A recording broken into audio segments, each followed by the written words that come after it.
ఇవ్వమని చెప్పి దీంతో 4 వారాలను వాయిదా వేసింది. అయితే అంతకుముందు అంటే మొదట పిటిషన్ దాఖలు చేసిన సందర్భంలో ట్రైనీ ఐపీఎస్ ఉదయకృష్ణారెడ్డి పిటిషన్ దాఖలు చేసిన సందర్భంలో క్రాష్ పిటిషన్ దాఖలు చేశారు.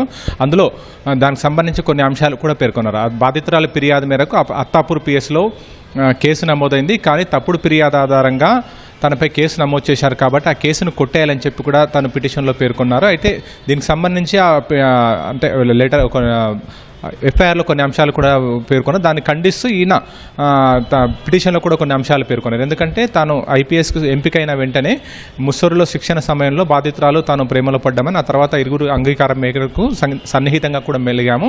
అయితే ఆ తర్వాత భేదాభిప్రాయాలు వచ్చి విడిపోయాము, తాను వేరే వివాహం చేసుకుందని చెప్పి కూడా చెప్పారు. ఆ తర్వాత వివాహం తర్వాత కూడా తనతో సన్నిహితంగా మెలిగిందని, ఈ విషయం తన భర్తకు తెలియడంతో తాను నిజాయితీ నిరూపించుకోవడానికి కొన్ని ఆధారాలు ఆమె భర్తకు పంపించానని చెప్పి కూడా ఉదయకృష్ణారెడ్డి తన పిటిషన్లో పేర్కొన్నారు. అయితే దీనిపై మొదటిసారి విచారణ జరిగిన సందర్భంలో get to instructions from PP అని చెప్పి కూడా హైకోర్టు వాయిదా వేసింది. ఆ తర్వాత ఈరోజు సోమవారం రోజు విచారణకు వచ్చింది. విచారణకు వచ్చిన సందర్భంలో పబ్లిక్ ప్రాసిక్యూటర్ కోర్టుకు తెలిపారు ఏంటంటే ఇప్పటికీ దీనికి సంబంధించి మొదట ఫిర్యాదు చేసిన సందర్భంలో కొన్ని సెక్షన్లు, ఆ తర్వాత బాధితురాలు వాంగ్మూలం సేకరించిన తర్వాత మరికొన్ని సెక్షన్లు ఆల్టర్ చేశారు కాబట్టి, మార్చారు కాబట్టి ఆ సెక్షన్లకు సంబంధించి పూర్తి వివరాలు తెలుసుకోవాల్సిందని చెప్పి సోమవారం జరిగిన విచారణ సందర్భంగా పీపీ కోర్టుకు తెలియజేయడంతో దీంతో మరోసారి ఈ రోజుకు వాయిదా పడింది. ఈ రోజు విచారణ సందర్భంగా కూడా ఇదే అంశాలను పేర్కొన్నారు. ఎందుకంటే బాధితురాలకి నోటీస్, ఎందుకంటే క్వాష్ పిటిషన్లో బాధితురాలకి నోటీస్ ఇవ్వాల్సి ఉంది కాబట్టి ఇప్పటివరకు ఆమెకు నోటీస్ సర్వ్ చేయలేదు కాబట్టి నోటీస్ ఇవ్వడానికి సమయం ఇవ్వాలని చెప్పి కూడా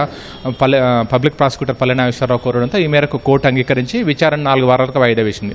అయితే ఇప్పటివరకు ట్రైనీ ఐపీఎస్ తరపున న్యాయవాదులు కోర్టును కోరారు ఏంటంటే ఇప్పుడు ఈ కేసులో ట్రైనీ ఐపీఎస్గా ఉన్నారు, తన ఉజ్వల భవిష్యత్తును దృష్టిలో పెట్టుకుని ఆయన్ని పోలీసులు అరెస్ట్ చేయకుండా తదుపరి దర్యాప్తు వరకు ఊరటనివ్వాలని చెప్పి కూడా కోరినప్పటికీ కూడా కోర్టు దానికి అంగీకరించలేదు. మొదటిసారి జరిగిన విచారణ సందర్భంగా అదే కోరారు, సోమవారం జరిగిన విచారణ సందర్భంగా అదే కోరారు, ఈ రోజు జరిగిన విచారణ సందర్భంగా అదే కోరబోగా న్యాయస్థానం మాత్రం దానికి అంగీకరించకుండా 4 వారాలకు వాయిదా వేస్తూ చెప్పింది. ఓ టు యు లక్ష్మి.